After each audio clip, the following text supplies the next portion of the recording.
Hey there, hi there, ho there. Hey there, hi there, ho there. Welcome back once again to another exciting, interesting, uh, informational episode of Disney Compendium, an Annex episode this week because we decided we could hold things off a couple of weeks until Hmm. Disney Plus launches and we can finish up watching these movies without going too far out of our way. Yeah. As always, I am your host, JJ, and over there, my good buddy, my good friend, Nick. Nick, how you doing? I'm doing great, JJ. Excited to talk about our subject tonight. Also excited that I'm not paying money to watch Atlantis. Yeah, exactly. Isn't it great to know that you're going to have to go out of your way to make sure the first thing you watch on Disney Plus It's, is it's, not Atlantis. yeah, it's gonna be 20,000 leagues. First thing. First thing is 20,000. Maybe Tron. Eh, Yeah, yeah, maybe. I mean, probably The Mandalorian, to be honest. yeah. But Spoilers. It's Mr. Boogity. Mr. Yeah, Boogity. I'm going. It's going to be like when the WWE Network launched, Yeah. and I went out of my way to find the weirdest thing you could, or something You- like, do they have it on there? Do they yeah. have, Over the Edge 99 Yeah. or something? Like, oh, they do. I wonder how they pull this off. How many hard body Harrison matches do they have? But yeah, it's like, well, the first thing everyone's going to do is type in "Song of the South" just to see, knowing Oh, full well it's not yeah, going to it's not be gonna there, be but there. they're gonna hope. You know why it won't be there, Nick? Because It's going to be locked up in the vault. the vault, The vault. The the vault. Is it a promotional tool or is it a very real place somewhere in Burbank? well, The answer you will find this week is yes. yes, I think a little bit of both. It's absolutely a little bit of both. A little bit of both. Yeah, you We, can't. So, yeah, we decided we're going to talk about the vault this yeah, week. Just the concept of the vault, the reality of the vault, what the vault means now, what the vault means going forward. Uh, yeah, I figured it'd yeah. be a nice stopgap with Disney Plus. By the time we're recording this, is just less than 2 weeks away. Mhm. And Before we gorge our stuff on stuff that we like, and then stuff we would have never bothered with before. oh yeah, Yeah. I can't wait to just start digging into that weird live action era of Oh, Disney, like yes. from the 40s and 50s. Like Mhm. I never really went out of my way to watch like Treasure Island or you know uh, So Dear to My Heart. Even though I've seen So Dear to My Heart, it's been I don't own it, and it's been Yeah. like 15 years. So You're just itching to watch Apple Dumpling Gang. look, yes, Yeah. but it, it will be like yeah, of course I'll watch Herbie Goes Bananas. Why wouldn't I watch it? I've already paid for it essentially. Yeah, you're not. Yeah. Yeah. It's not like I bought the Herbie movie collection, which I don't. It's not. It's not Okay, a. I thought Yeah, that's I think did you actually buy it? no. Okay. But yeah, or obviously I want to see like HD versions of like 20,000 Leagues Under the Sea or The Black Hole and stuff. So Yeah. it'll be interesting. It'll be interesting to see also like the sequels that we always joke about that we probably have never seen, Mhm. like the really bad ones. Yeah, it's All of the Cinderellas or what.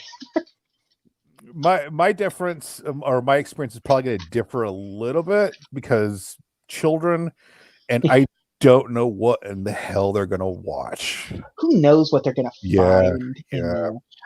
And at this point, it's unclear like exactly what you'll find in there. It's well known that you'll get the movies and Mhm. TV stuff, like the '90s Marvel stuff will show Yeah, up there. which is exciting. Yeah, but like how how small do they go? Like, is there going to be Mickey Mouse shorts? Like, Mhm. am I going to be able to watch a 1932 Mickey Mouse cartoon on there? It's like this little 8-minute thing. Are these Right. things going to be easily found? Are they going to put them in weird collections? What are they going to do with that stuff? I don't know. I honestly haven't, despite being excited, I kind of haven't read a whole lot about Disney Plus because what's the point? At this point, like, I don't need to know everything. It'd be more interesting to just dig through myself at It, this point. I don't need to know every minor thing, every interesting, like, yeah.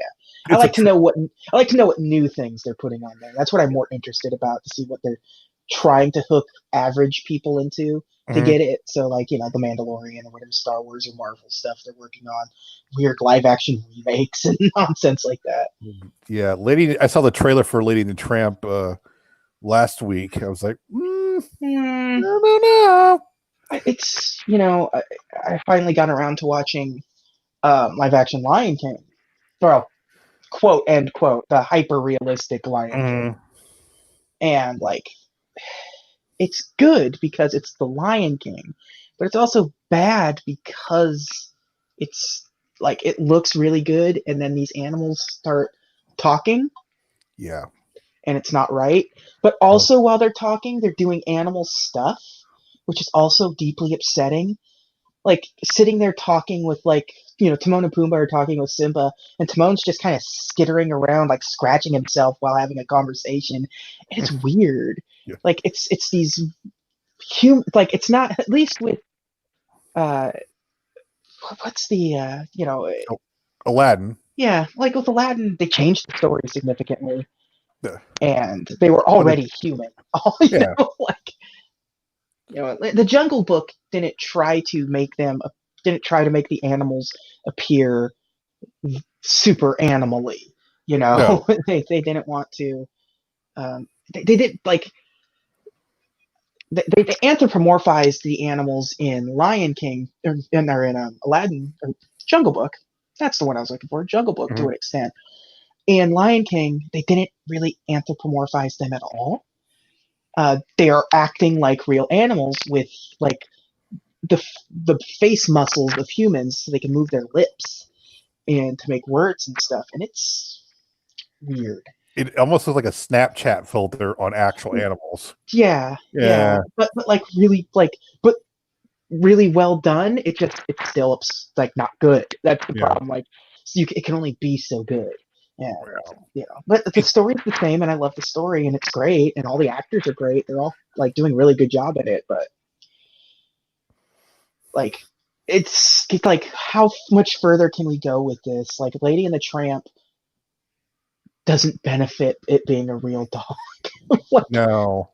Are they just going to try to do I mean, all the animal movies? Like, do you yeah, want to see a live action Aristocats? what I would like to see? Hmm. Go the other direction and make an animated Incredible Journey. Okay. All right. Just, why not? Just flip it on it. Just flip it. Just do the other thing. Just go the Yep. other way. Yeah.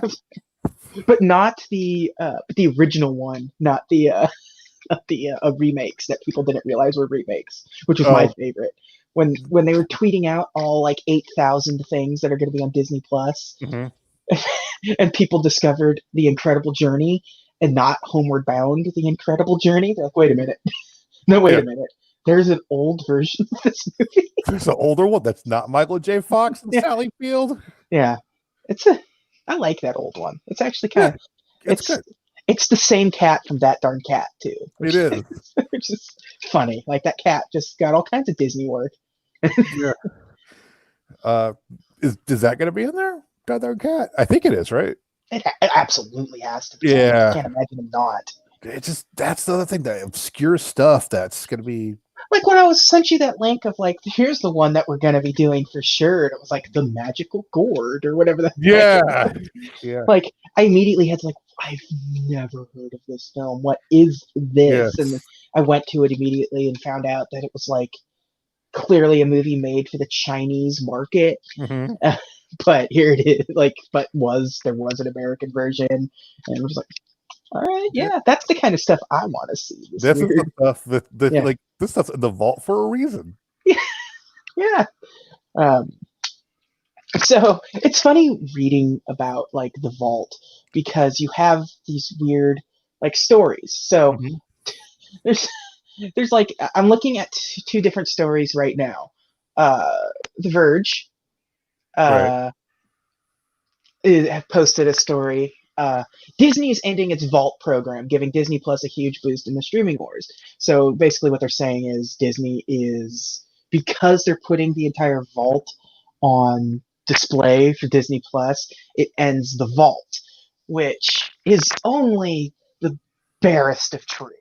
They are ending the Vault for home consumption, Yeah. essentially, because up to this point, things like uh, Fantasia are back in the vault. They only do them. Fantasia they do about every 10 years. They'll pull out of the vault. So Right. it had a Blu-ray release, and you can't get it, and there's no digital copy or anything.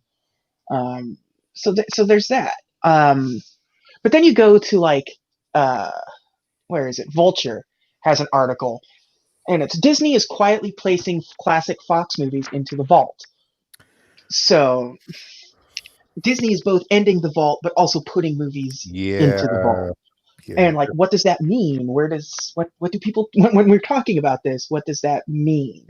Yeah. Um, There was and that. there's another from Vulture, another article that I'll probably dig into at length on this particular podcast because they do a good job of explaining it. They have the other vault, the very real vault, and they did a rare trip inside Disney's secret animation vault that they did when they released Pinocchio back in uh, I don't even know when they released Pinocchio at this point. Um, So we got kind of a look at that vault in Sweatbox too. and Sweatbox, yes, there's a Yeah. bit of a look inside of it and what it Yeah. is. Right. Uh, so yeah, so you have these three concepts of the vault. You have this one that's ending, this one that still exists, and this one that is the actual physical representation of the vault. Yeah. Um, The so we'll start with the first one, the one that's quote end quote ending. What's going right. on with that? The one that's basically Disney Plus throwing open the doors to the vault. The vault, in terms of marketing, is Disney will pull things out of circulation. They will have them out for a little bit, pull it out, and let it sit for a while, and then re-release it. There's usually about 7 years is typically what Sounds about they, right. they try to do, Yeah. because they feel like every 7 years it's a new generation of children are now 7 years old and ready to sort of experience some of these movies and stuff.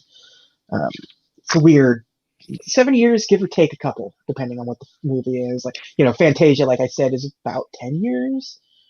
Um, and this concept dates back, you know, deep into like the launch of VHS. Like they've Yeah. with Disney doing VHS. This concept has been around in the marketing ploy since the dawn of home video for Disney stuff. And they actually use the term the vault. Yeah, They're like, this is your last chance to get blah.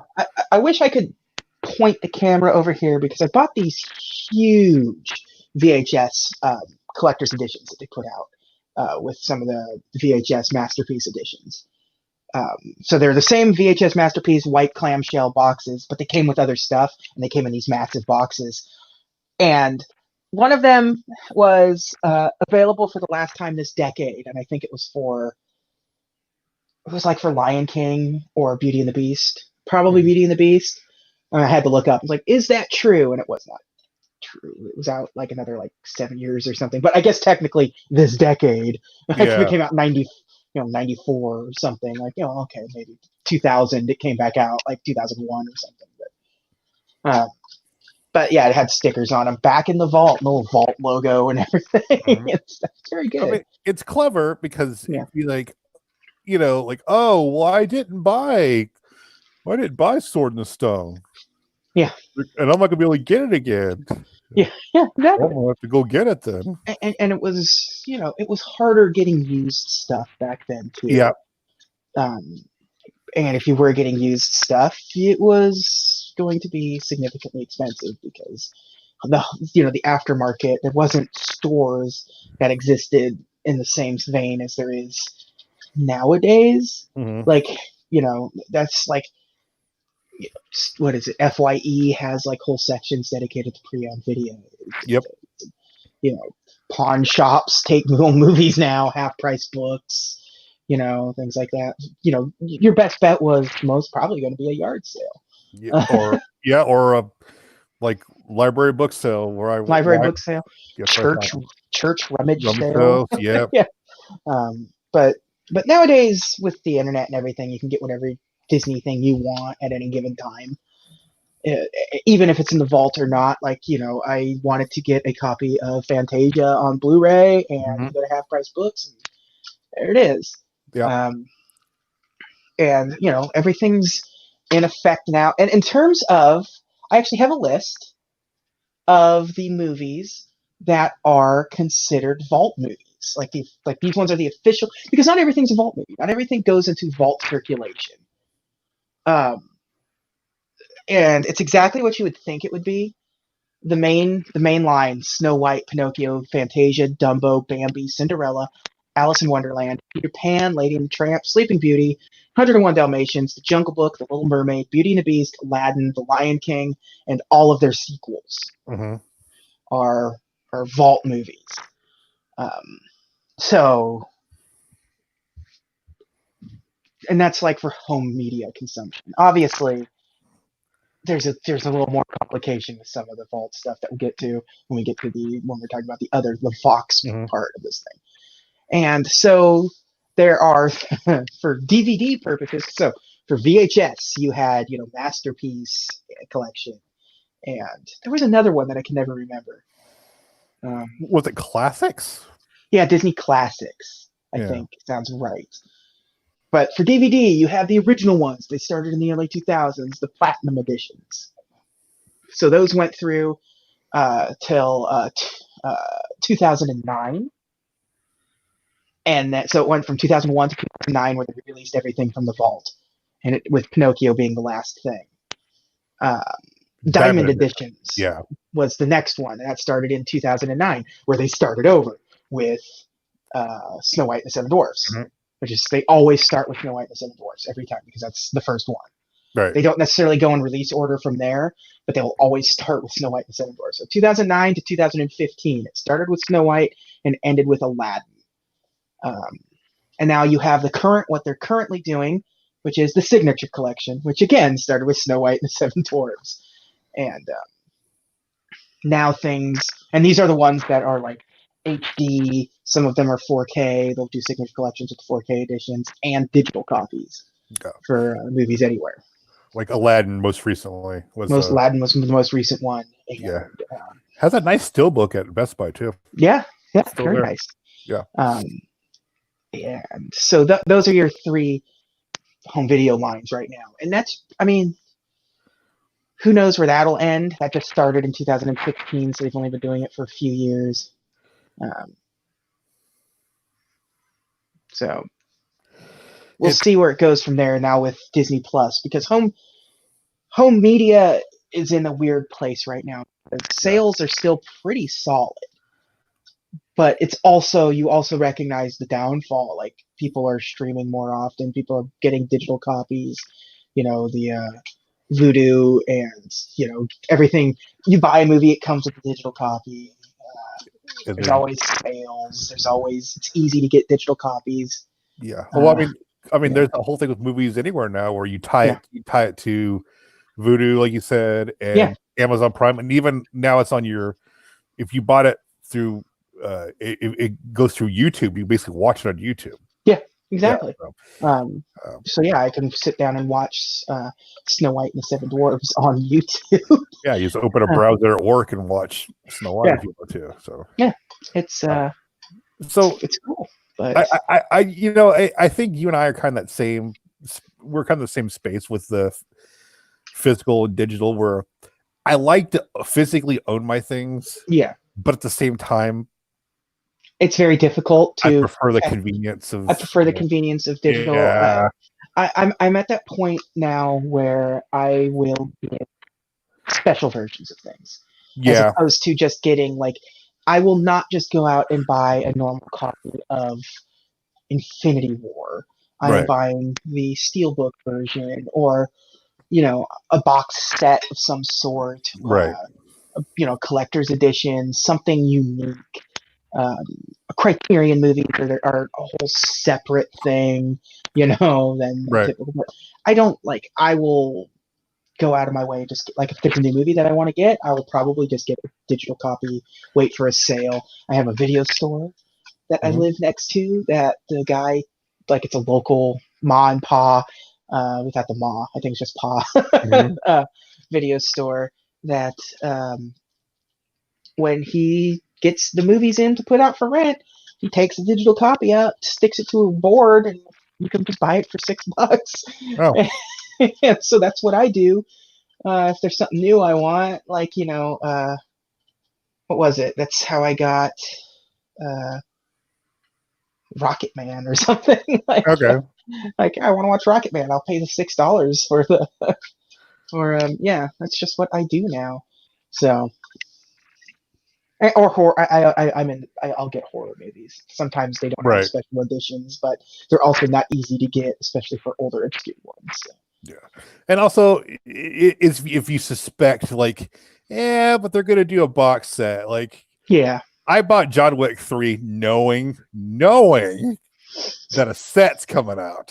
Yeah, they just released the set this week too. You can get a steelbook box set of the first 3 John Wick movies. Yeah, but the 4th one comes out like 2021 or something. Like, like what do I?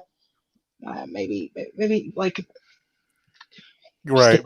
Just get the box. Just get the steelbook box set when the 4th one comes out, or how long do I wait? Because I don't know when this franchise is going to end. Yeah. At least when it's a James Bond box set, you're just like you just know you're going to have to figure out which decade you're willing to work through. Right. But the John Wick set comes with the horse. It comes with the horse. Exactly. A horse that you'll never display. You want that horse. I bought a box. I bought the first 2 films at Walmart because they had an exclusive set that came with 2 pieces of gold that they use. And I'm like, well, I absolutely have to have those 2 pieces of gold, so I will definitely get this John Wick box set. Right. Well, speaking of that, like, we're talking about the Disney Plus and even the Vault a little bit. Like I was at Best Buy again a few days ago. Star Wars movies are out of Blu-ray with digital copies, the original. Yeah. And it's like they're hedging their bets right before Disney Plus comes out. Like you can still buy them if you want. You can still buy them and still get the digital copies. Yeah, but yeah, it's funny that they had no promotion for that in any way, shape, or form. It just kind of came out. Yeah. I don't know. I think because they want you they want to say, hey, man, all these Star Wars movies are on Disney Plus. Go now. Yeah. So I don't know. But yeah, the Vault's weird. It's always been weird because it was always that little thing before VHS movies. The VHS movie. Like, and it was Jim Cummings doing the thing. Yeah. Like, Pinocchio's gonna go away. Go away to the vault. Yeah. And they always kind of play like a little sad little thing, like a little clip from the movie that goes, oh no. It was according to this, television commercials for Disney home video releases will alert customers to that certain films will be placed in moratorium soon, urging them to purchase these films before they go back into the Disney vault. In the words often spoken by Mark Elliott. Oh, Mark Elliott. Yeah. So Mark Elliott's the voice that you all recognize. For some reason, I thought it was Jim Cummings, but maybe not. It says most often. So, okay. It's funny, like Fantasia is released as a separate special edition alongside its sequel every 10 years. So it was officially it was officially put in the vault. Oh, despite that, Alice put in Diamond Planets. It was officially put in the vault in 2011, but was available on Netflix until January 5th, 2018. I don't remember Fantasia being on Netflix. Yeah, I do not, yeah. but I remember Fantasia 2000 being on there for a while. because Oh, as we established, Disney doesn't care for that movie, yeah. and they probably forgot. Like, oh, that's still on there. Oh, geez. Yeah, and the clock's ticking on that Netflix stuff. Obviously, Yeah. what, we got like 3 weeks left. Yeah, yeah, it, it creates a sense of urgency, and by God, it worked. At yeah, least on me and my parents. They're like, well, we really want you guys to watch Jungle Book. yeah. You know, Um, Alice in Wonderland and Dumbo were the first movies that were released on home video, mm-hmm. and so they're the ones that sort of stemmed the sort of modern concept of the vault, because what the classic concept of the vault was, in far less of a marketing term and far more of a practical usage of the vault. Um, Disney used to make a lot of money off of their old movies by re-releasing them in theaters, Mm-hmm. and so when when it was presented to them with the idea of putting these movies out on home video, Disney sort of initially, not Walt, but obviously Eisner and crew, kind of balked at the idea, uh, because that would be cutting into their profits for theatrical re-releases. Um, It seems because short-sighted. it seems short-sighted, but at the same time, you also understand, because the market. This would have been in the late '80s when this concept would have been brought to them. Mm-hmm. Home videos were very expensive at the time, obviously, and you really don't know. Like, the market is completely different, but at the time you had no idea that that was the case. You just think like a movie is a movie. A person is, if they can just watch it at home or go out and spend money to go see it, like when it comes back out, why would they go out again if they could just watch it at home? And it's probably today. It's more like people are probably more likely to go out to the theater to see the re-releases now than they were during the 2000s, Yeah, late 90s. you and I went and saw movies in theaters that we both own physical or digital copies of Physical, physical, and have seen on TV, have seen multiple on home times. videos multiple times. But a starring famed Disney princess Xenomorph alien. Xenomorph. Yeah, Yes. it's a perfect segue to talk about what just right back. I was segueing into the theatrical re-releases, and you segue right to Alien. Mm-hmm. So the theatrical, this when we talked about the Vulture article of Disney is quietly putting Fox classic movies back into the vault. That's part of this. Disney doesn't really probably know what to do with this Fox stuff right now. Fox, well known of just being just you give them money, they'll let you run their movies in the theater. Yeah. It wasn't hard to get Fox movies, especially old Fox movies. No. But now Disney owns them, and Disney has a very firm plan in place. Disney doesn't really re-release movies or loan or rent out movies to small chains at all. How often have you seen a local theater do a Saturday night showing of a Disney movie? You don't. The only time you see a theater do it is when it's a massive Disney re-release, on schedule. Yeah. They don't really. But Fox, on the other hand, has this huge library of sort of classic movies that people rent out for their theaters. I know my local theater plays old Fox movies all the time. Mm-hmm.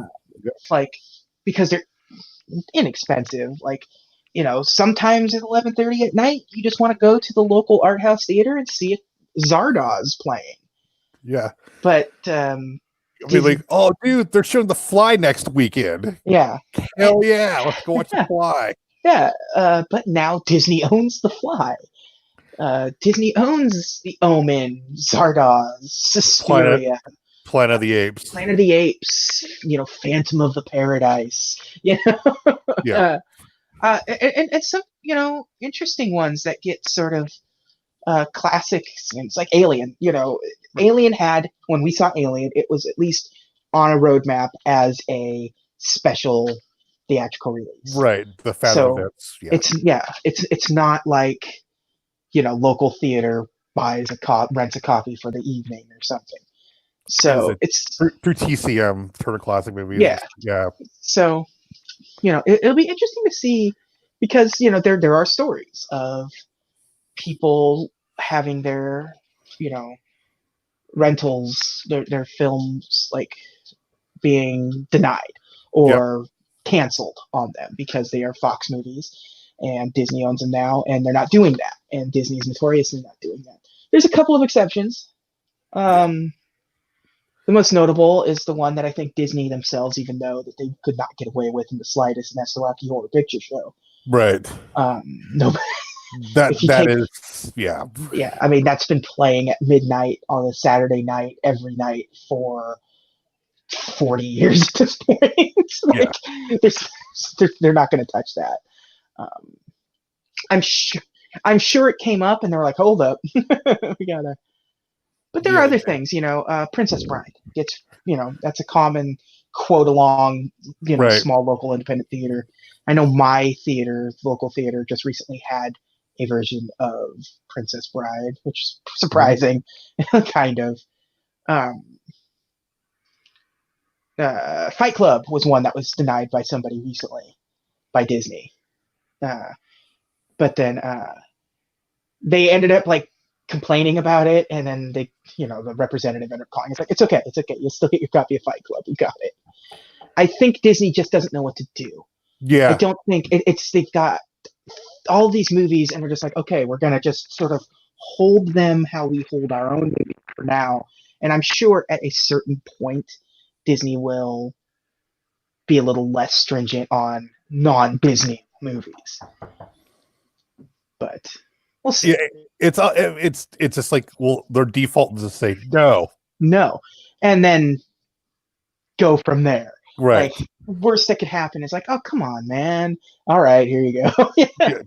And I think if enough bad press gets out, they'll be like, oh, okay, maybe we should. Well, because think about Christmas will roll around. Right. And Fox had a ton of Christmas movies. Yep. Miracle on 34th Street. Yep. Die Hard. I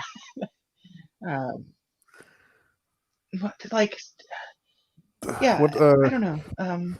I'll be interested to see how it plays out in the end for that stuff, because there is no official policy. No. And Disney won't comment on it, because I don't even think they've not helping. Yeah, which isn't helping, because I don't think they even know at this point. Right. They're not exactly, well known for being reasonable. What? Yeah. What? I know, but I think there's going to have to be some give, and I think they recognize that too. And I think the TCM era of Fox movies will probably be freed. Yeah. Those ones will probably be safe. I wouldn't be surprised if things from the 80s forward or 70s even forward become increasingly more difficult to get. Yeah. I'm not saying it's going to be 100% impossible. I bet you it's going to be case to case basis. Yeah. I'm sure if the Alamo Drafthouse wanted to get something, they could.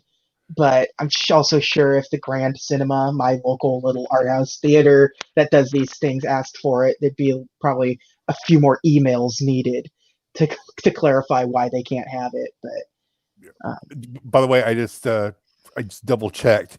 Another Fox Christmas movie, Jingle All the Way. It's gonna be a real shame. That's never gotten a theatrical re-release, and I probably would go if that got a theatrical. If it got a theatrical release, yeah. First 500 people get a Turbo Man. Yeah, come on. Yeah, special collectible Turbo Man ticket, like lenticular Turbo Man. You got to go super 90s. You got to make sure it's some sort of real 90s thing. Like, oh man, they're going all out. Sinbad tore my tickets. Oh yeah, that's why he's here. No, you would get the first 500 people get a Turbo Man Tiger handheld. Yeah. Oh, nice. So, but like as far as I can tell right now, nothing has changed for the Fox home video stuff. Like everything is still out there and everything's still there. Like, you know, I'm trying to think of something that just like recently came out that was a Fox movie, you know, but I just got that Planet of the Apes set that came out recently. But I think that came out before the Disney acquisition was finalized. Well, it's probably also a lot of it's like, hey, we've already agreed to get this stuff manufactured. Yeah. And it's already the pipeline, and we can't just like say no. I don't know where the pipeline. You'll never know without know. It's like the Friday the 13th stuff. Yeah. Because the lawsuit for Friday the 13th screwed up everything. Now there's no new Friday the 13th anything out, but there's pre-existing stuff and stuff that was in the pipeline that got to slowly come out, or you could still go out and buy Friday the 13th stuff, but like nothing new, no new movies, no new products, no new, like the video game was messed up from all that and everything. So and because it was just a messed up video game. Yeah, I liked that video game. No, JJ. I liked it. I don't care. It was fine. It was fine. But yeah, so I don't know. It's so weird to just have to like dig through this vault stuff. Like what is Disney's angle going to be going forward with this? Because this is something they've relied on for decades. And obviously the theatrical side of things doesn't make any sense anymore for them. Like these re-releases, because they aren't re-releasing things anymore, because they're just making new versions of these things. Right. Like it would make sense that you would like, it's weird that they put out these live action ones and they don't do a double feature. Like that makes sense in some reality where it's like, you can watch both Lion Kings. Why not? I mean, it would be tedious. Right. And why would you watch a live action when you're going to watch the original? Yeah. Like, but that is definitely something they would do. Or like, you know, I remember when Toy Story 3 was about to come out, they remastered 1 and 2 in 3D and did a double feature of those.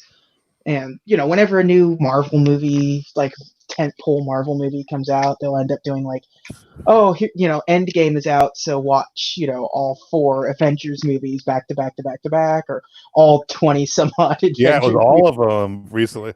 Which I don't have that in me at all. I barely have a double feature in me these days. But it has to be something really interesting. Like you could probably get me to go do Alien and Aliens or something. But... Right. Or I don't know. Well, I would say Predator and Predator 2 because not Predator. Just walk out after Predator ends. Like that was a good double feature. That was Predator a great movie. They're not going to replace Arnold with Danny Glover at all. But Dutch comes back. Yay. I like there's a part of me that was like, you know, with Dark Fate coming out, like why not just watch 1, 2 and Dark Fate back to back to back? Yeah. But, or just watch 1 and 2. Yeah. Oh, look, when they re-released 2 like last year or the year before in 3D, oh, I was there. There was no way I wasn't going to go see Terminator 2 in 3D. You can't say Terminator 2 3D because that's a totally separate thing. Right. Because Terminator 2 it's that ride at Universal. Yeah. Quote end quote ride stage show. Yes. Universal. That is now Minions, I think. Oh God. I think it's a Minion, Despicable Me 3D but still Minions. Yeah. It's just memes. Yeah. It's just boomer memes playing the whole time in 3D. In 3D. Yeah, just horrible, low quality bitmap. It's just PNGs with Yeah, like a paint shop. yeah.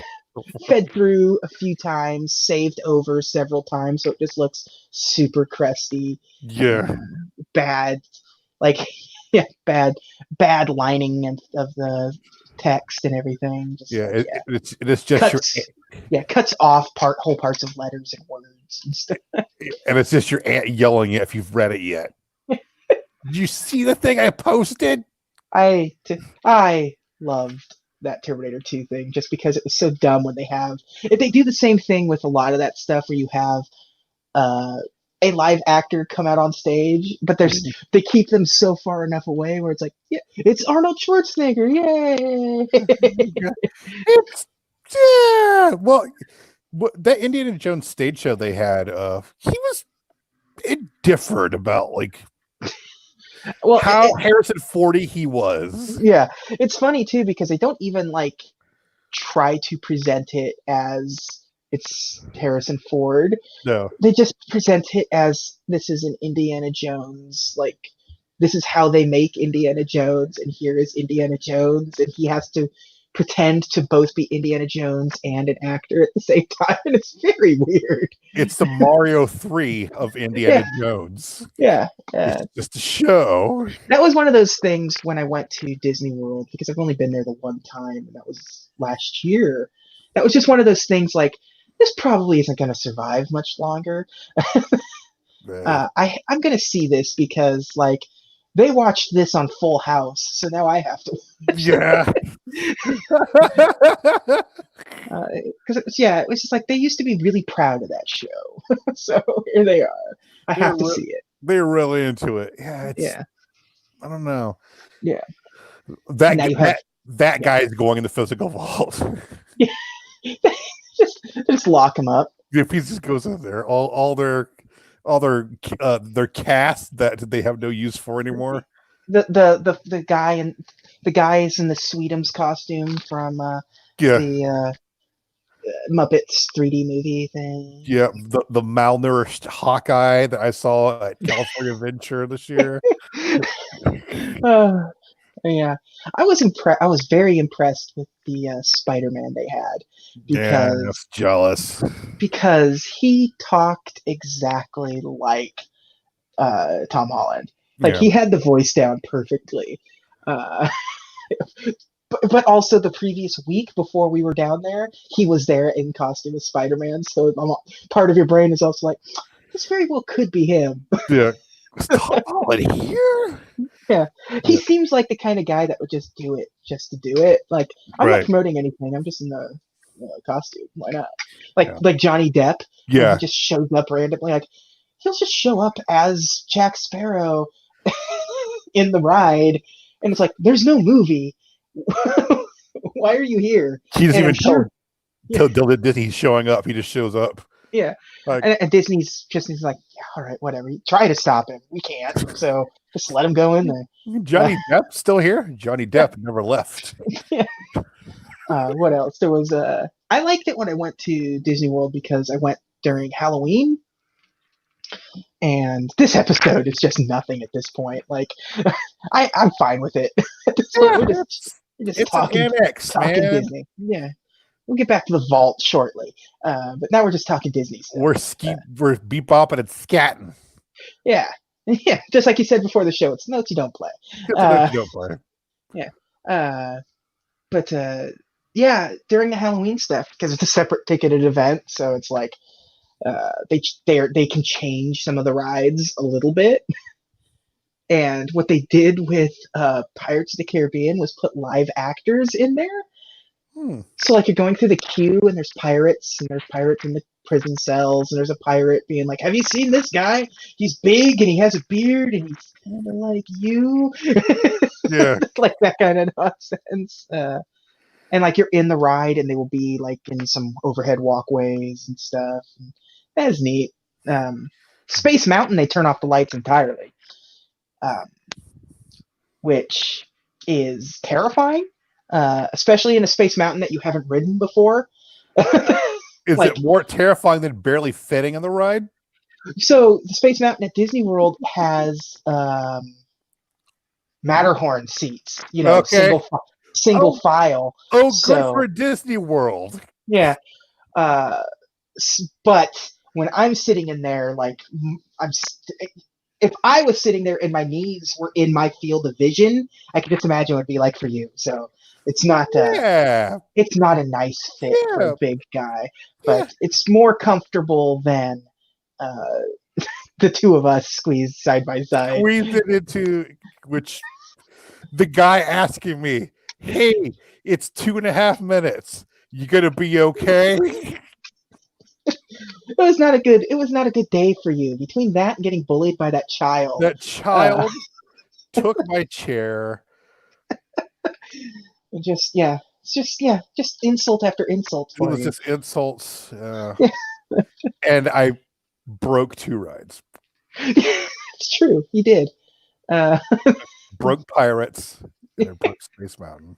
yeah, And that kid. and then Space Mountain, back in kind, broke you. Yes, it So did.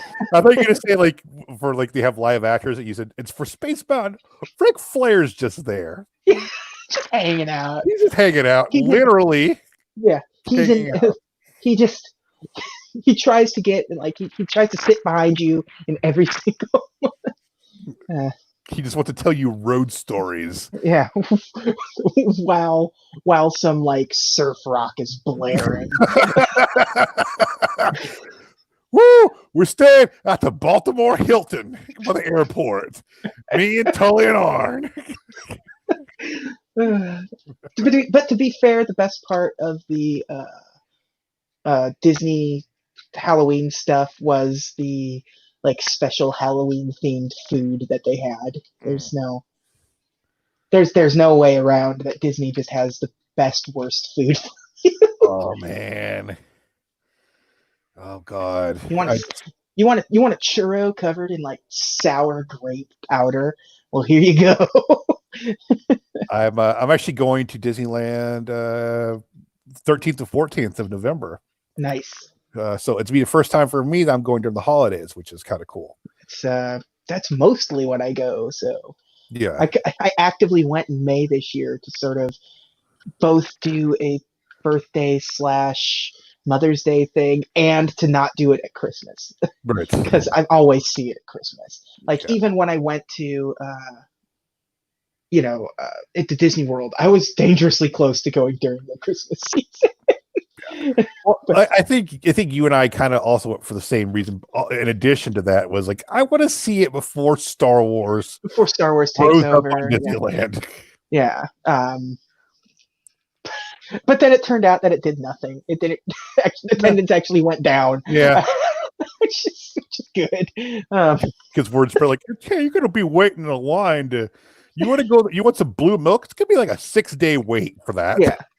I think I'm gonna go in February next year. Okay. Well, that's my first trip. I also plan on getting a season pass next year. So now that I have 3 days off a week, it makes it much easier to just do a bunch of random dumb Disney trips.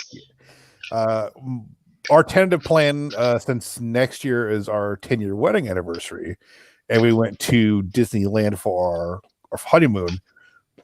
Tentatively, Disney World. Nice.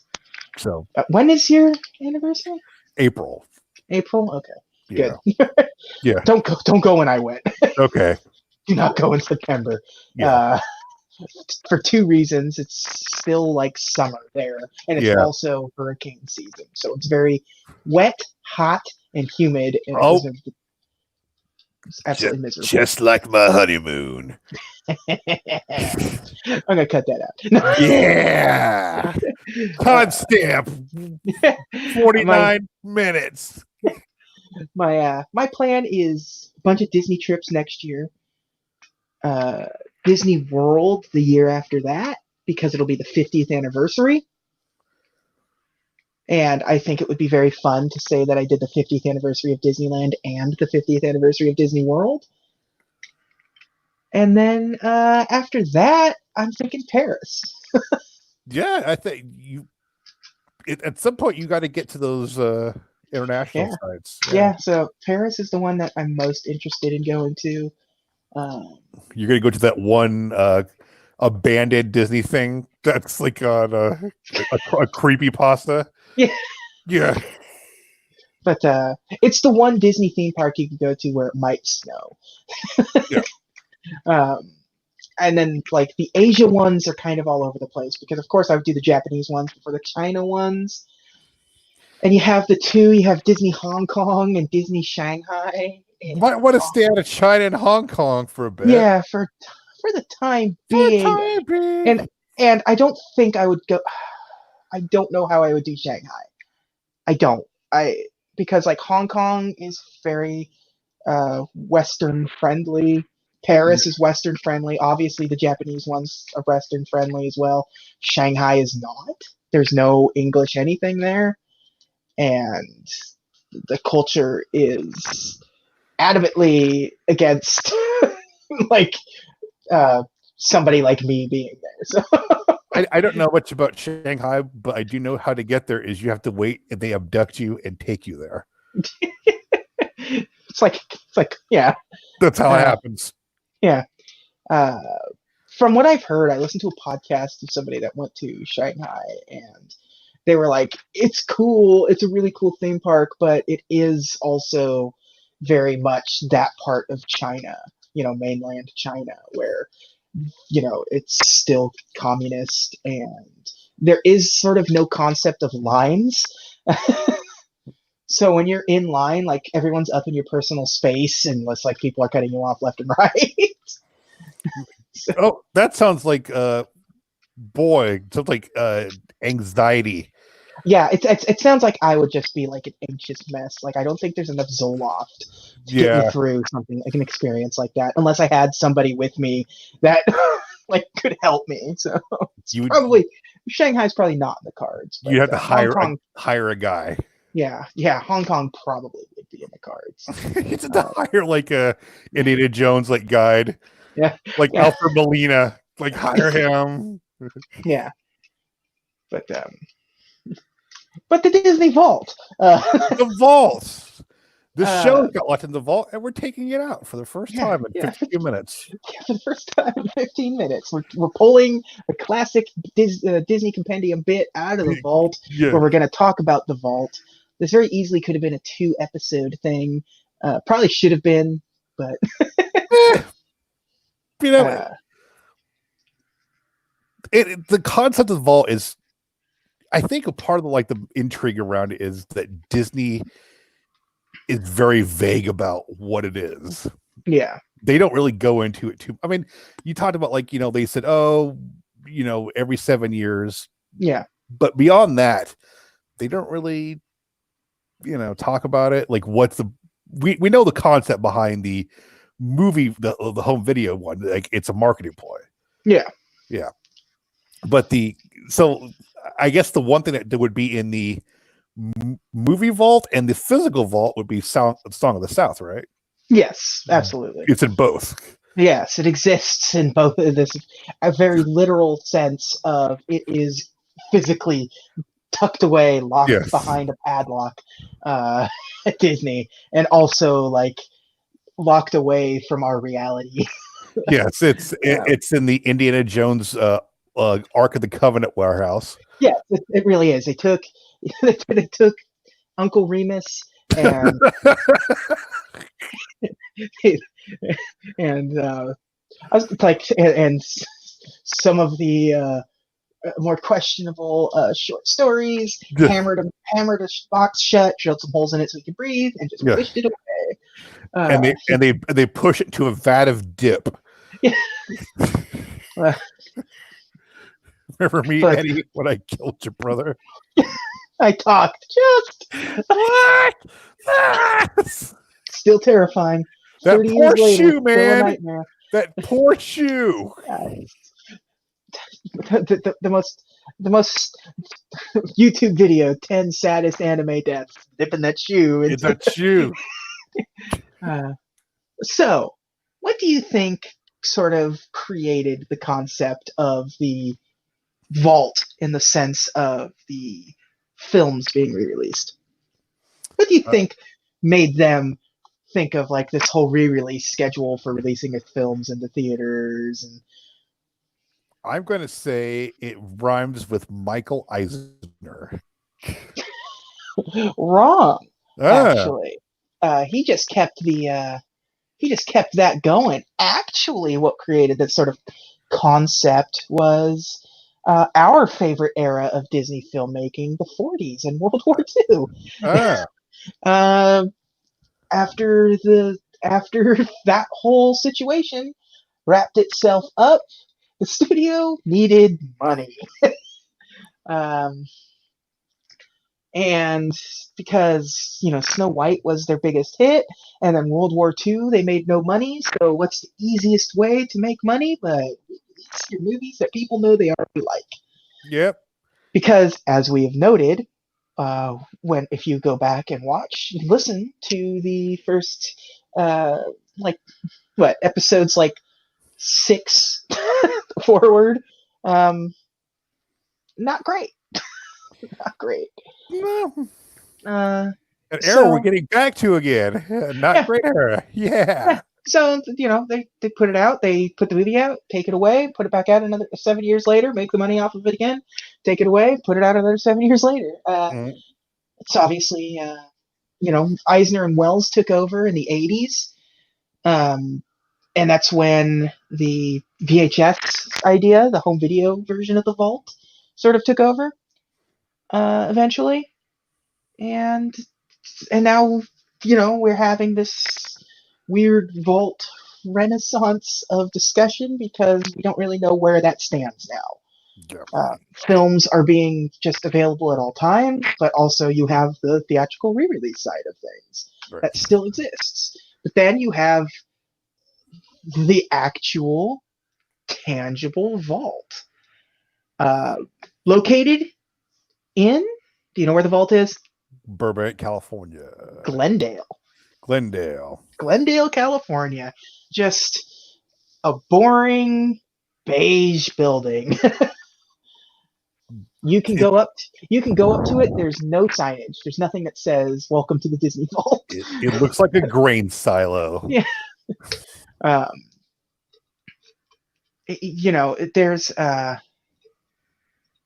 it's unclear how you get into the vault because I don't think anyone really. I think you have to be working on something to work for the vault, but like journalists can, but it has to be for specific purpose. Like this Vulture article that exists where they take a look inside the vault. It was because Pinocchio was getting re-released in like 2-3 years ago. Like Mm-hmm. 2017, I think it got re-released. Okay. And so it's him sort of talking about the vault. There are what is it? You can't. I'm trying to remember. There's something that you're not allowed. Uh, you're not allowed to bring pens in. Pens, no pens. You Mm. can have pencils, but no pens. Um, and uh, you have to be fully aware of any bag you have or whatever is on your person, because they also have stuff on display, like physical art and stuff on the walls and stuff, and you can't take pictures.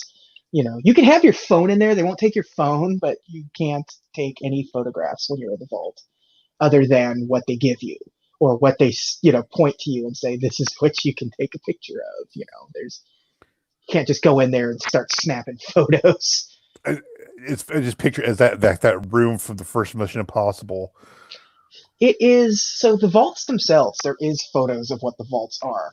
You have 12 of them, and it's those like massive. They got like the hand crank Mm-hmm. on the sides, so like you need to go to the next one, so you twist it, and the whole vault moves, and it's just box after box after binder after container of everything. And so the further back you go, the older things get.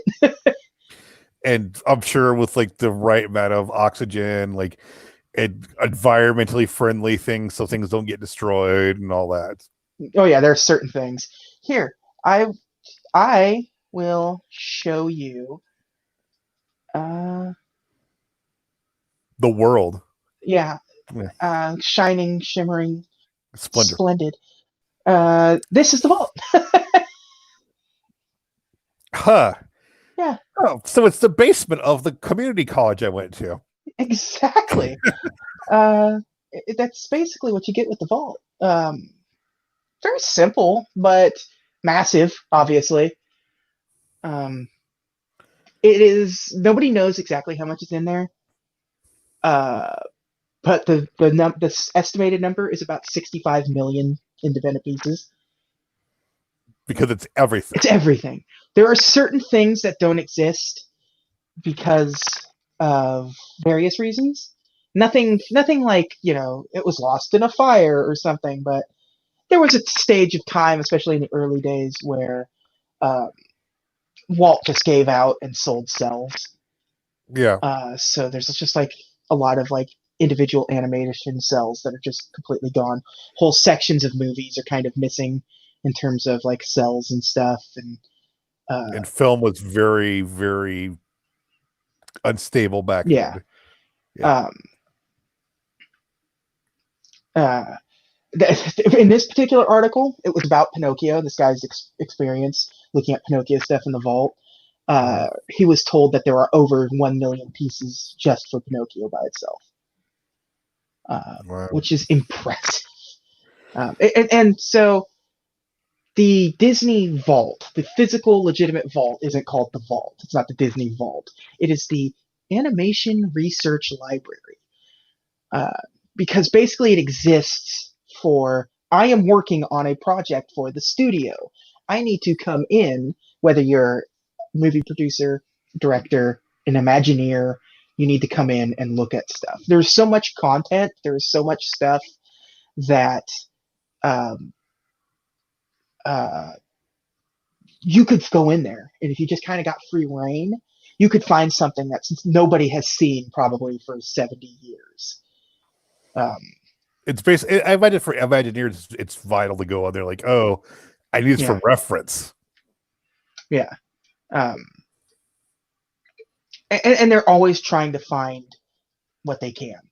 There is, we make the Indiana Jones joke a lot, but there is sort of this like, they have people that go out and get this stuff. Top Like, men. yeah, they have, it Top men. belongs in a museum Yeah. kind of Wait, guys. pipe and mouth. Top men. Yeah. But like, but you don't know what exists anymore. You may never know. There's some things that just go missing. Well, like I know, like one thing that wasn't there like a wasn't one of the Mary Poppins handbags go up for auction? Yeah. Yeah. And that probably, One of them. yes, and that probably wasn't through. Disney does also use the vault for like conventions or touring shows. Mm-hmm. So they have all of their stuff. It's at a location, and oh, there's D23 Expo coming out, so let's have a Mary Poppins thing, or Comic Con deal or whatever. They will, when Pinocchio gets re-released on home video, bring in some artists to go to the Pinocchio section of this research library and look at some of the stuff that's there. Uh, Is it all? It's only animation and no, Walt's personal course. Okay, yeah, I mean, like, so if you go there, like, if you went to the vault in 50 years, like, oh, this is the suit that Robert Downey Jr. wore in Iron Man 2. I don't know how. I don't know, like, I don't know if that stuff exists there, Mm-hmm. because that would be sort of like, because like this vault tries to exist uh, very much for Disney stuff.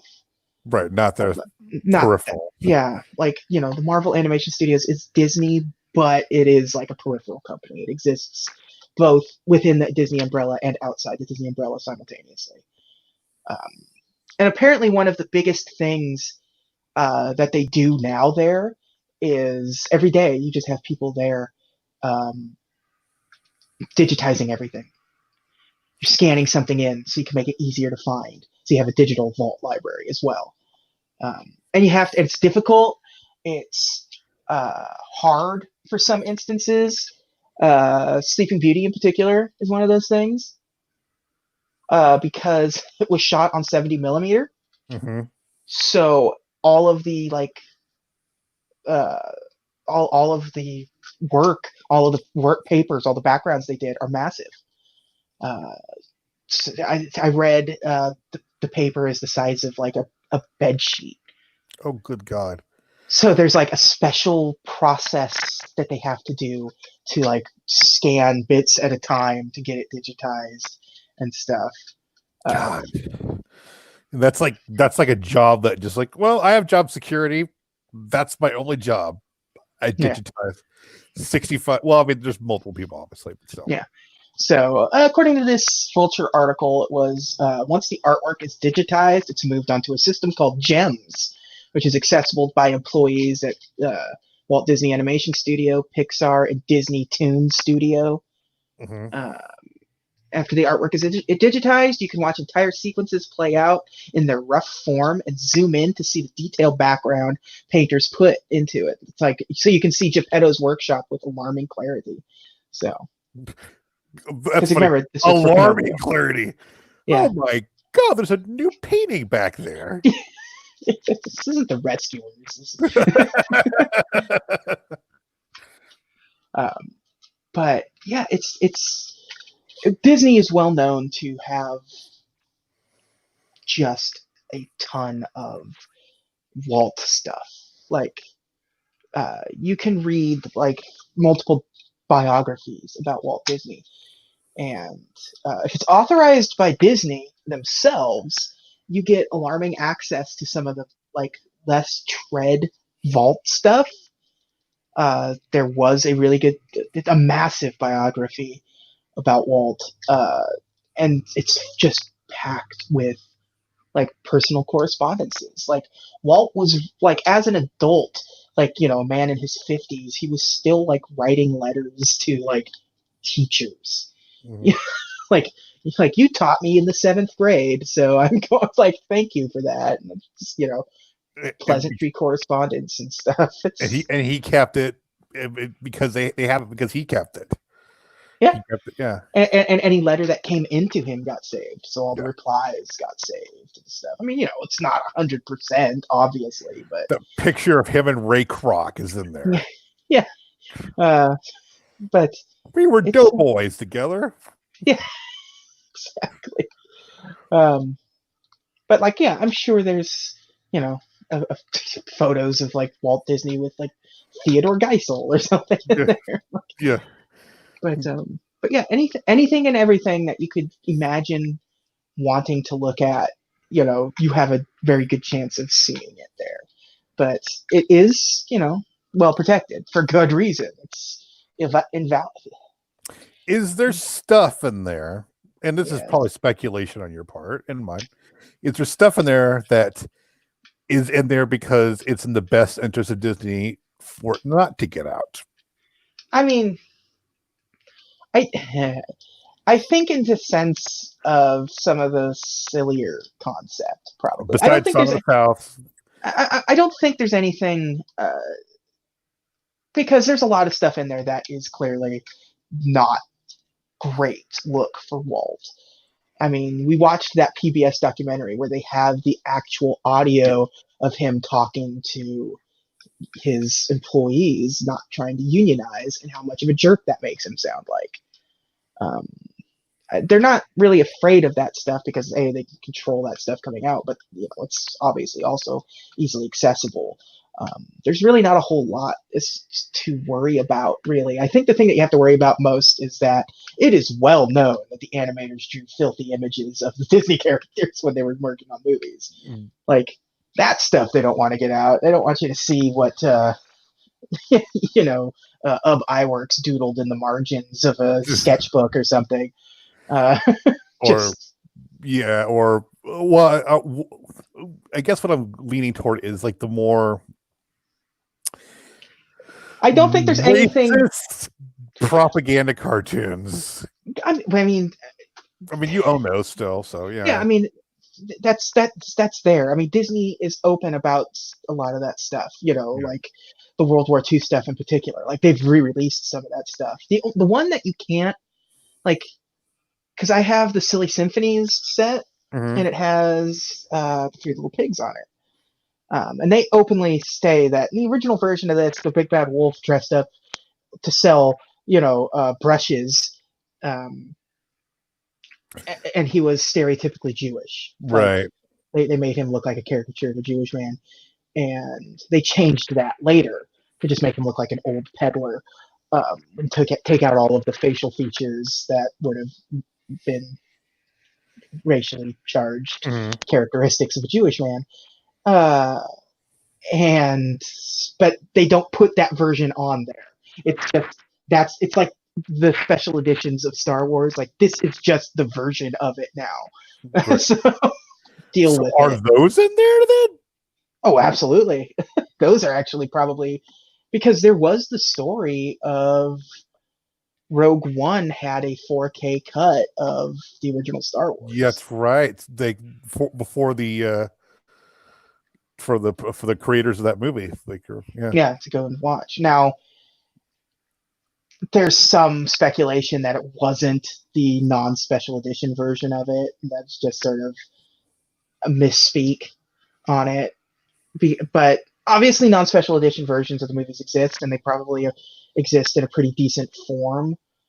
But like, yeah, the non-special, yeah, all these non-special versions exist in the Disney Vault in some way, shape, or form. Whether it right, be the Disney Vault or the Disney adjacent vault that the Fox movies are finding themselves into. right. Yeah, it's like, oh, And it's part of it, honestly, might just be out of respect for George Lucas because he's absolutely was adamant that these are the versions of the movies, and there may be some sort of they may be just like, all right, that's what he said, so that's what we're gonna, you know. But yeah, yeah. yeah, Gotta listen to the guy who made the Duck movie. yeah. Yeah, Disney doesn't have any say in. This is the company that also made Tarzan, so mm.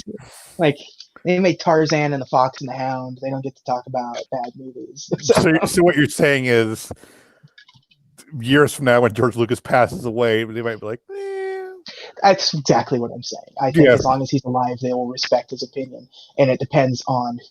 It may be like the whole situation with uh, like George Lucas. Like as long as I'm CEO of Fox, you'll always own. Fox will own these movies. You get ousted the next year, movies revert back to George. yeah, You know, who knows what whoever takes over the Lucasfilm after Kennedy is gone, what yeah, their opinions would be. I think Kennedy will probably just keep strong on that because Disney hasn't really even hinted at that. Like they've just re-released the movies on Blu-ray, and it's the same old. Uh, Except for Attack of the Clones, where they gave Anakin a red lightsaber on the cover for some reason. So. just to confuse you. And just to confuse, it's like when they did the first DVD box set of Star Mhm. Wars, and they gave like the lightsaber. Luke's lightsaber was green at the beginning of that movie, of A New Mhm. Hope. Like, all right, it's like the easiest thing in the world. You screwed that one up. So There's a there's there's a there's there's a whole other cut of the tragedy of Darth Plagueis scene where Palpatine's just farting the whole time. yeah, it's funny to see like he actually did like edit those movies like between the theatrical run and the DVD release of the prequels. Like Mhm. weird things that like clearly bothered him that when it came out on DVD, he went back like uh Django Fett like sparks weren't coming out of his jetpack, so they digitally added him in for the home video release. Oh, I'm Like, sorry. They edited Attack of the Clones. Didn't notice any editing of that movie. it's I just recently ranked all of the Star Wars films on my Twitter feed, and they all are ranked number one. So I don't know. It's just I have no. You're I I you're Switzerland. no. I think like even at its worst, I like them better than 98% of all movies. So That's but I've seen yeah, a lot of movies, so keep that in mind. Like I've seen a lot of 98%. movies and I most of them still bad. I still really like I genuinely really like Phantom Menace. Like truly There's like nothing wrong with Phantom Phantom Menace. Menace. I mean, I really like that movie, and I really like Revenge of the Sith. I don't like I think uh, Attack of the Clones is like if is the worst. It would be the bottom of my Star Wars list, but it still doesn't mean like tied for first. Still, I mean, I still just love all of those Star Wars movies. I just see them as they're just to me. It's just Star Wars. yeah, it's like if you want to Yeah, watch Attack of the Clones or K-Pax, yeah, obviously I'm gonna, yeah. But like I wasn't a big fan of Solo. I like a lot of the visuals of Solo, but as a movie, I wasn't a big fan of it. But start out slow. yeah, but I still bought it. I still watched it a few times. Mm. Still, not bottom of the list, but pretty close if I were to actually not rank them. But I mean, I didn't enjoy Thor 2 is pretty bad, but still own that movie. Still have it. still have Thor 2. We both have Thor 2. We own Dark World, which we have them. Yeah, they're there. And Endgame tried to make Dark World a very important movie, but good luck. That was the most ambitious crossover. What if we made Dark World mean something in the overall theming of the Marvel universe? Oh boy, that's ambitious. You guys are gonna be really working hard for this one. Okay, you pull the least. It's the least believable thing that's happened in this movie with a giant purple man that snapped away in everyone's lives. half the universe. There's and robot lady not explaining the death planet or the suicide planet. But now if they put the Marvel movies in the vault, now we got some issues. Yeah, well, I guess part of what we're going to get around to is like, I guess the digital vault, the movie version, it's kind of hard to maintain that with like piracy and being what it is. Yeah, yeah. Especially in the era where it's easier than ever to just own a movie and make a copy for yourself. Go to a place that has used movies and just get a copy of them. I mean, we've done episodes of the show. Yeah. That were incredibly difficult. So we had to go for movies that neither one of us own. Yeah. That's half the reason why we're not doing the Atlantis episode these couple of weeks, because none of us own it, and it's not exactly like you can't just walk into it. I'm not going to spend $25 on Atlantis. Yeah, and I was at Half Price Books today, and they didn't have a copy of it on the shelf. So I paid Google to $3 to rent Dinosaur. Same. So I rented that in SD because I'm not same. I will be damned if I'm paying Atlantis. Okay, I have the Emperor's New Groove, so that's a good movie worth my time. Right. But yeah, I'm not going to buy Atlantis. It's just not going to happen. Yeah. So in a couple of weeks, we won't have to because we'll both have Disney Plus, and it will be there waiting for us. Yes. And luckily, I've got Verizon, so I just get Disney Plus. Yeah. I've got Verizon Unlimited. So cool.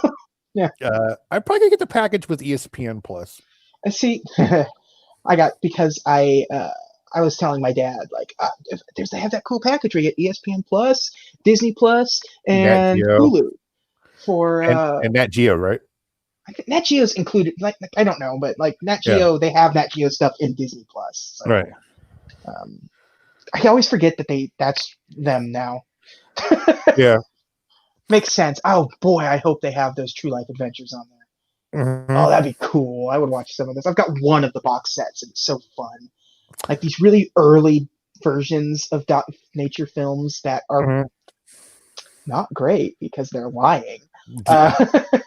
but still What really cool after to the see. fact, you're like, oh no. Yeah, yeah. It's like because like we think that lemmings throw themselves off of mountains because of Walt Disney's True Life Adventures. Thanks to that, though, we do have a really good video game franchise, I suppose. But, The horrors of Milo and Otis. yeah.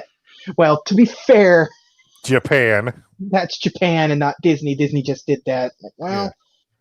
Listen, we had nothing to do with this, but we are going to release this. We are going to make money off of it. So, do you think the New York episode of Simpsons is going to be on Plus? Yeah, because I think it just recently sort of. I think one of our friends that we talked to in our little group chat. Yeah.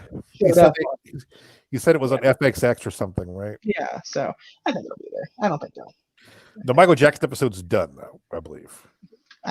Who knows? Maybe not. I mean, it's weird, but that's nobody has stopped selling his music either. So right, yeah. So it's not you could still go buy an R. Kelly CD.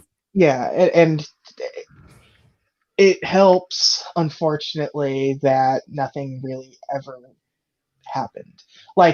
He was never tried. He was never convicted. Yeah. None of it. R. Kelly is still actively in the public eye dealing with this on a daily basis. And, right. It's like it's not like it's the Gary Glitter thing where he was very much, or Lost Prophets or something, where these guys very much were convicted, and it's creepy when the Joker decided to pay money to use Gary Glitter song that he's going to see money for. Yeah. But that's the other thing about the vault too, is kind of all those lines, now they have Fox, you're like, does this thing go in the vault? Are they going to put this in the vault because that's a controversial thing? Yeah.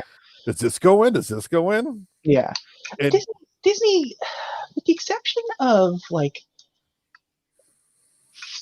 the exception of a handful of things, they tend to just sort of let it be for the most part. Yeah. They'll edit a scene or something, like Goofy smoking, or the aforementioned 30 Little Pigs. Song of the South obviously is a big thing. There's that, but they also don't shy away from the existence of Song of the South as strongly as they probably should. It's negative against it because they have a whole ride dedicated to it and they keep making money off of it. Yeah. There's also that Chip and Dale cartoon. Yeah. Or Donald Duck's making breakfast. And you know what I'm talking about. Yeah. That's edited, I believe. Yeah. You have editeds, but they don't tend to get rid. They don't tend to just ignore things wholesale. The World War II stuff is something completely different because it doesn't have a place outside of the time it existed. They weren't really ever intended to be anything more than what they were. So them just sort of not re-releasing that stuff in a traditional sense makes sense because where does it fit into the history other than these are movies paid for by the military that re-released that are propaganda and they all propaganda. So those just sort of existing as these in this obscure box set that came out in the mid 2000s makes sense, and it not showing up on Disney Plus would make sense because they're not traditional films. Right. They're not meant for that kind of. They're not meant for that sort of consumer consumption. Yeah. They put out that box set of the World War II stuff because it's hobbyist consumption, that's historical content. Disney fans. A niche market wants it, so and that's why those were all numbered too. We made 15,000 of them, so that's all that exists. That's about what we expect. How many people will want this? So, well. Okay, so I guess the elephant in the room, or in this case, the vault, which you've kind of talked about a few times, is Song of the South. Song of the South. Does it, in our lifetime, come out? Yes, I think so too. I think so too. I think a management change will have to happen because I think a lot of these people are steadfast on, like, Iger is like, nah, I'm not gonna, but Iger's only around for a little bit more. Like, it's, Yeah, well, he's out of here by 2022. right. So um, I think we will. I don't know how it'll come out. It would have been great to have it come out during that Disney Treasures era, because, like I said, with the World War II stuff and like that, silly symphony stuff and some of these shorts where they get an opportunity to present historical context to it. Yeah. And it's tricky to present historical context to something that is traditionally, it's hard to talk about it because, like, obviously pasty white dude. Yeah. Um, because it's not the sort of racist that people think it is. Um, but it is still racist. Like, Yes. there is this rewriting of history a little bit where you take the concept of, like, it's post Civil War, so Uncle Remus is a freed man, but he's still living this good, homogenous relationship with this white family where they're doing work. They're doing paid work for this family, Yeah. and um, you're using a dialect that you would never get away with today. No. But even if it may be accurate for the time frame that it is portraying, at the time when they made the movie, it wasn't. Mm-hmm. And you didn't have to do it that way, but you did try to, because you're not really being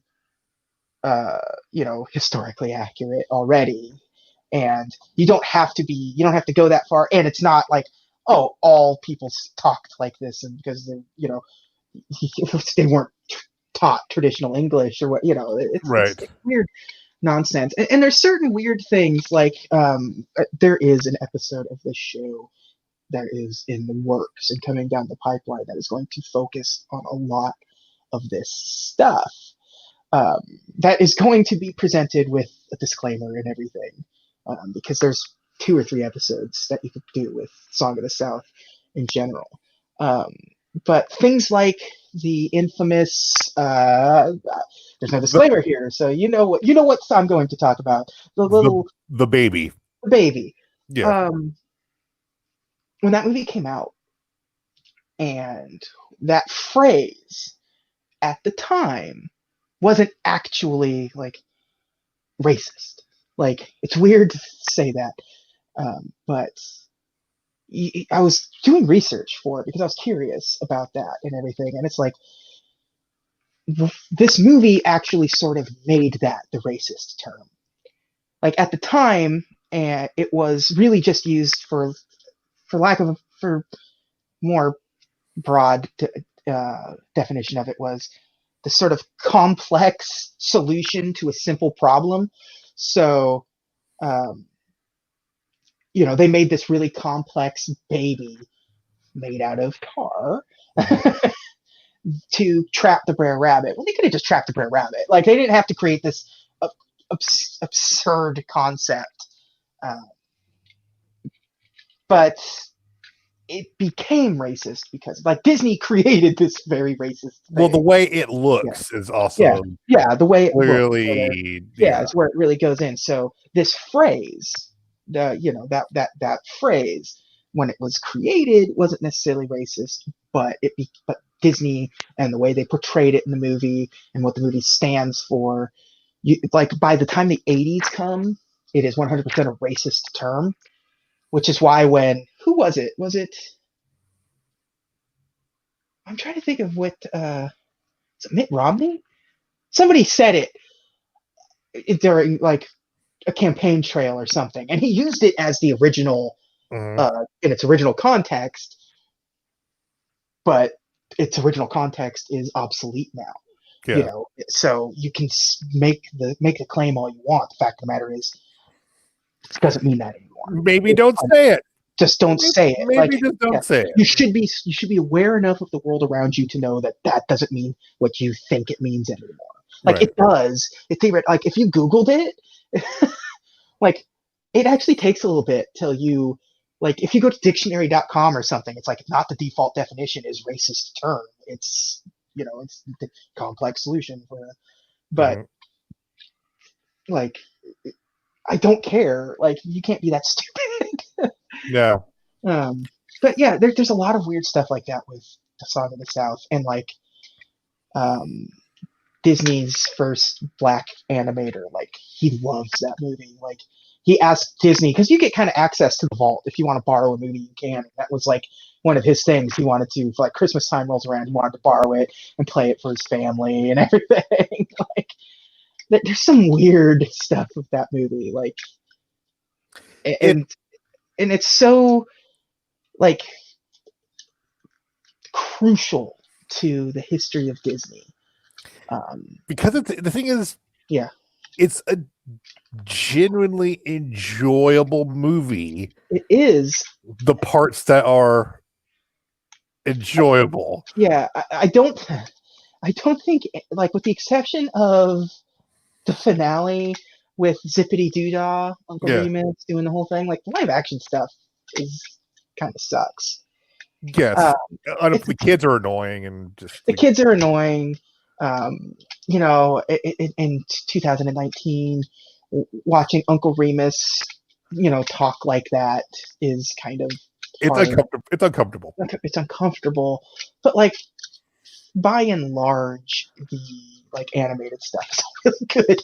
It's good Brer Rabbit, Brer Fox, Brer Bear. Yeah, Brer Rabbit, Brer Fox stuff. And and even the thing we were talking about a few minutes ago. The baby. It's a good sequence. It's just like, oh, good Lord. Like, it sucks now. Like, back in 1950, not a super big deal. But, well, a lot of things in the 50s weren't big deal. But I mean, even the context of that scene and everything wasn't necessarily.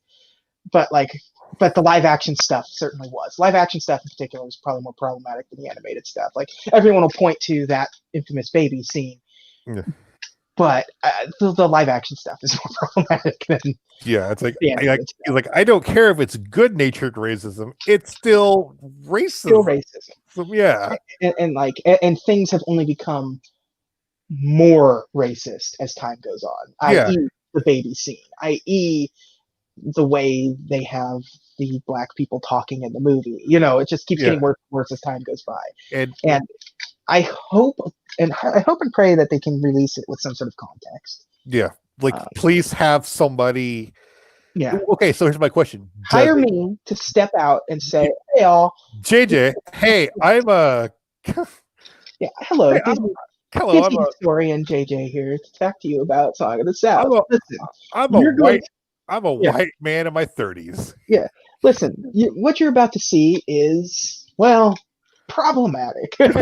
you just However, you just have to go, cancel culture's gone too far. Here's Song of the South. Go out there with guns blazing.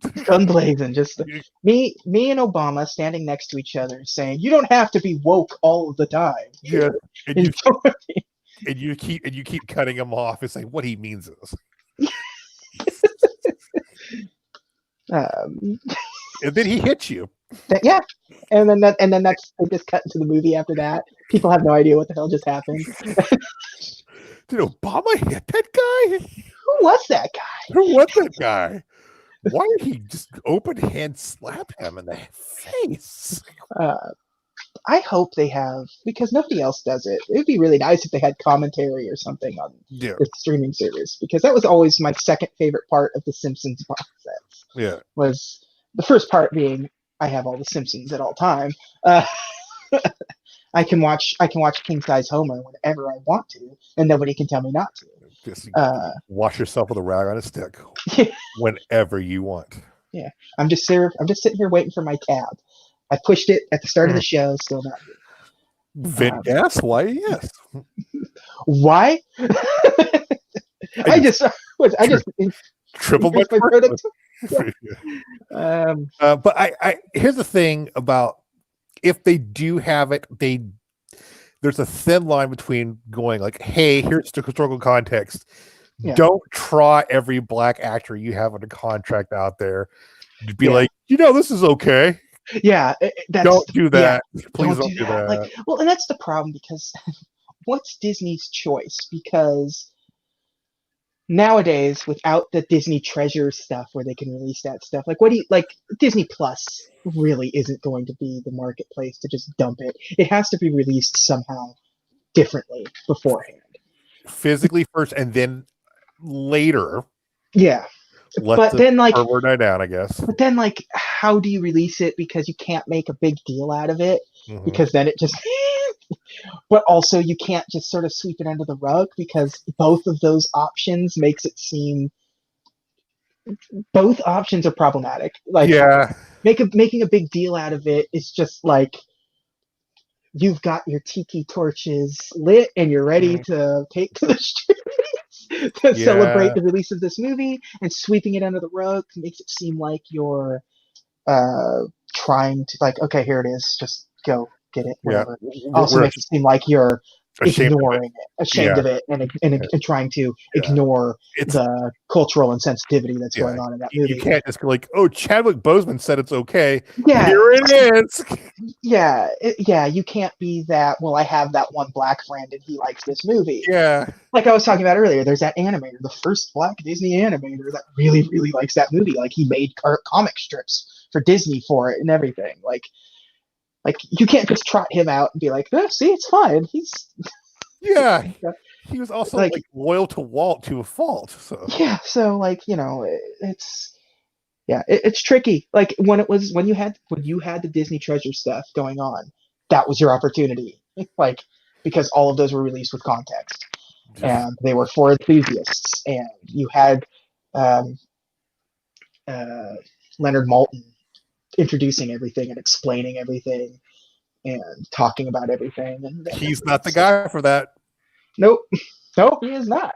But I don't know who the guy for that is. I don't know who the guy is. Saying who the guy for that is racist. Yeah. Again, it's not Chadwick Boseman. It's not like, a panel of, here's a panel of our most distinguished African American Disney legends. Here's Chadwick Boseman. Here's James Earl Jones.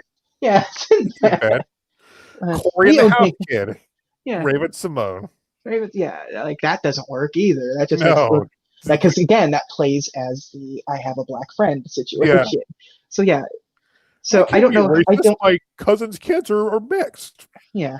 So I don't know how you approach that in 2020, 2021. No, I don't either. What year did Song of the South come out? What's its next big 1866. 1866, probably. Let's see, Song of the South, 1946. So close. 80, well, about 80 years after the war ended. Yeah. So let's see. America was a different place in 1946. Yeah. 1946. So 73 years old. So in 2 years, you have the 75th anniversary of it. That'd be the time, I think. Yeah. You gotta. It is a handle with care situation. It is, and neither of us is the person to ask how you handle it, because you are not going to make everybody happy if you choose not to, or you choose to do so. Yeah, but I think it'll come out. I think we'll see. I do too. The light of day in our lifetime. I just don't know how, and I don't know when. I do think it will be presented with context. I would hope so. Yeah. And I hope it's not like WWE Network context, where it's like the following contains, whenever Chris Benoit is in an episode, they have to tell you, like, these are just people who are playing characters. Like, it's wait, didn't Uncle Remus win the triple threat match at WrestleMania 20? No, it was Eddie Guerrero by himself. Yeah. No, Eddie Guerrero was there with the two kids. That's still my favorite. WWE trading card that I ever got when they were doing like the history of WrestleMania, and it had that triple threat with Benoit, Shawn Michaels, and Triple H. Mm-hmm. Because it's just a picture of Shawn Michaels and Triple H on the front side. And when you flip it over, and it's like their rivalry came to a heated like conclusion, I guess, or it's not even conclusion. I can't remember. Like came to a head at WrestleMania. Although neither man won, the feud was still as hot as ever. Yes. What about the third guy? Some say he's still in Saudi Arabia. Yeah. So He's still waiting on the tarmac to get home. So So I wait. Like it has to be somebody who could be seen as a historian. Somebody that you probably don't even know who it is. Like. And don't. I guess the other thing is like, do they apologize, or is that like? I think that's no. I don't think they would. That seems insincere, and then that seems insincere because they're not sorry, and they because you're about to make money off of it. You're about to make money off of it. Honestly, you shouldn't be sorry. Like, yes, it sucks, but there are far worse. And it wasn't. It was never done with any sort of malice, or because like a lot of that stuff, intent goes a long way, and the intent was never there to be disingenuous, and it was successful and popular at its time, with not just amongst white people. So it's the stickiest part of the vault with that particular movie in particular, because inevitably it's the tariest part. Yeah, because inevitably it has to come there, because this vault, this Disney Plus, like has to be the WWE network of it. There has to be our goal is to present everything that we own, and you can't pick and choose the things that you own anymore. Like at a certain point, you have to be like, well, you have to address it at some point. You got to own your BS now, literally and figuratively. Yeah. So I don't know. I'll be interested to see what they do. Yep, it's gonna happen. I'm dead certain of it. But I am too. I'll be in my 40s. Yeah. Probably you will be too. Maybe. Yeah. 80th anniversary is only like, we said 2 years until the 75th. 7 years. 7 years. The Disney Vault, typical 7-year range. Yes. Well, by then it'll be beamed to our brains. Yeah. Like, I think one way you could do it would be to, like, do some sort of like show. I don't mean show like TV show about it. I mean like something at like the Walt Disney Theater or something, and like this is the 80th anniversary screening of it. This hasn't been seen for since the 80s in the North America by us. Screen it that way. Have a discussion with some historians, both Disney and legitimate, and you know what I mean. Like, present it that way. Get it out there that way. Have it be you can have it be a big deal that way. We're like, in Glendale, they did a special showing of this movie for its 80th anniversary, and they had a discussion about it with some Disney historians and some actual historians, and stuff like that would be a good way of going about it. Right. I'm not that person to Disney doesn't know what they would do. Like the people that are going to make that decision in the future probably aren't there. Do you think it's been batted around? We're like, I'm absolutely certain. I'm certain absolutely every couple of years or so it gets brought up. It has to. Somebody's like, hey, is it like off limits, or it's like yeah. Because it wasn't like, even after it was banned in the US, it was still floating around in like Europe and stuff. Like you could get the laser disc. It was airing on TV and whatever. And in the 80s they opened up Splash Mountain. I mean, the version I have is like a bootleg Japanese laser disc one. Yeah. Like on a DVD-R. So it's my version. I bought at a comic book show 10 years ago, and it has like subtitles that you can't turn off that are clearly Chinese that exist, and there it is. With 2 other much more racist cartoons on there. That's the one you got. Very good. Yeah. But yeah, that's the trickiest part. And because I think everything else is sort of fair game. Because there's nothing as problematic in terms of public discourse as that particular movie. So okay, so hear me out, JJ. Roger Corman's Fantastic Four. no, Oh god dang it! it doesn't, because it doesn't really exist. It was never really a movie. It just kind of found its way into existence. Speaking of comic book shows and bootleg copies, Yeah. Uh, no, no, no, because and I don't think, because it's basically like, even at this point, it's kind of just still illegal. Like, you know what I mean? yeah, not that I So would watch a legal version of that movie ever yeah, and laugh at it. yeah. The Invisible Woman's just literally Some not on screen. somehow still much more watchable than any other Fantastic Four Yeah, movie that's come out. yeah, yeah. Against all odds, that's somehow the best Fantastic Four movie. Yep. The Thing looks like a little Debbie Star Crunch. What was that? The Fantastic Four movie, the most recent one, was, I saw that in theaters. You paid money to see it. I paid money to see it opening weekend, knowing full Yeah. well that it was getting torn apart.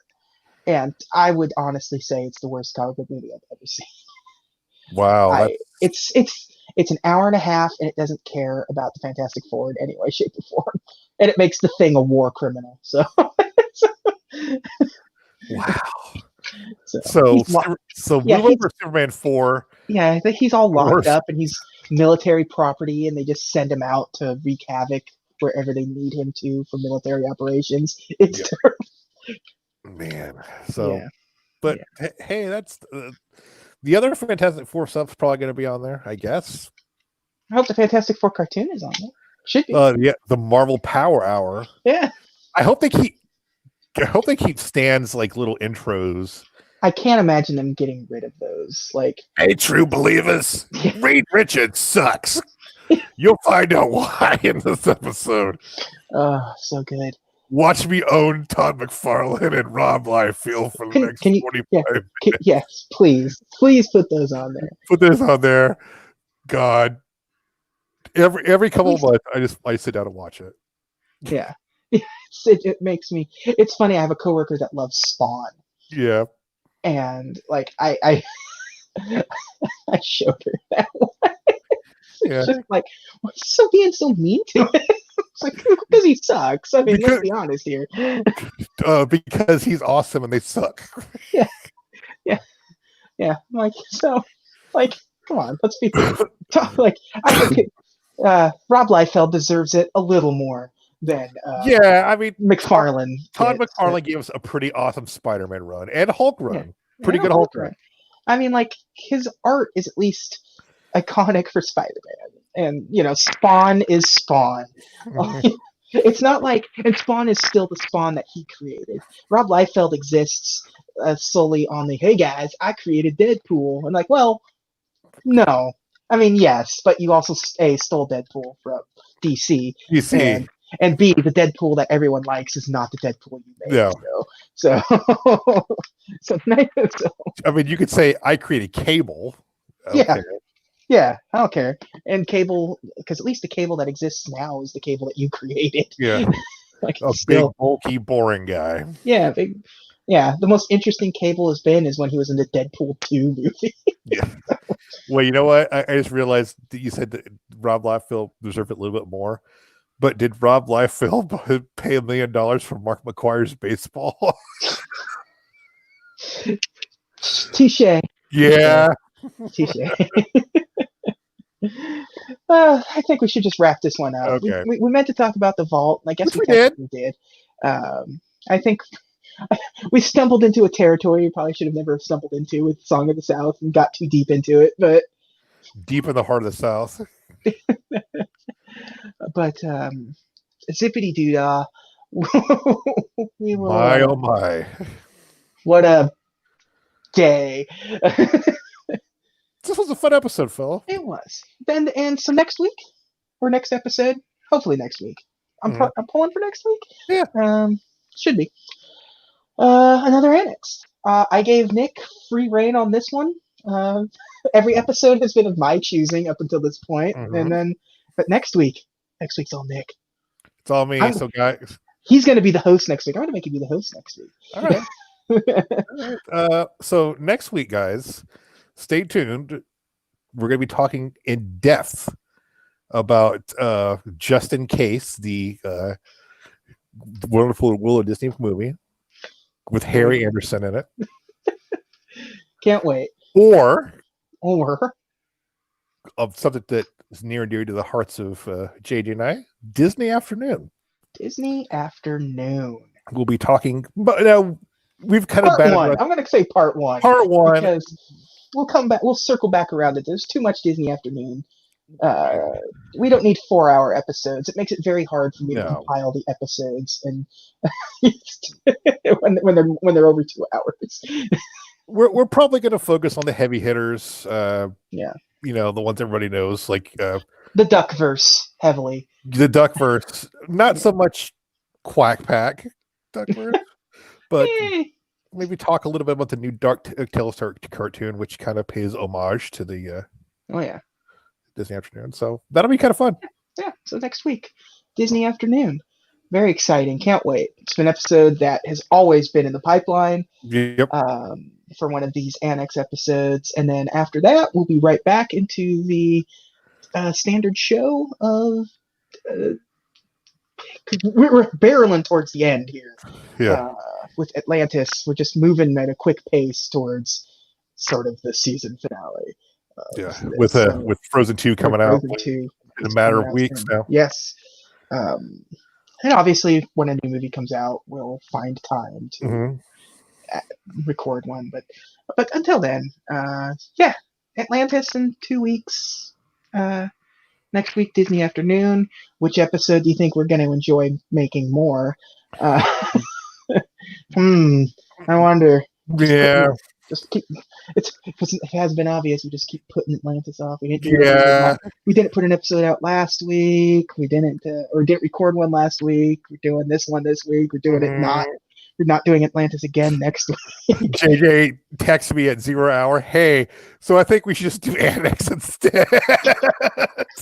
Again, can't find the movie. I don't want to spend another $3 on Google to rent this stupid movie, and I know that Disney Plus is just around the corner and it's going to be there, and I'm not going to pay a dime for it because I'm already paying Verizon for unlimited data, so just giving it to me. So and it's double whammy because we know that there's going to be other movies after Atlantis that are probably worse than Atlantis. There are absolutely that we don't want to pay for that are worse than Atlantis. Ones that are coming out almost, maybe not immediately after Atlantis, but pretty closely after Atlantis. Yeah. So, that's where we're gonna be. That's gonna be exciting. I can't wait for next week. I genuinely can't wait for next week. Yeah. Disney Afternoon.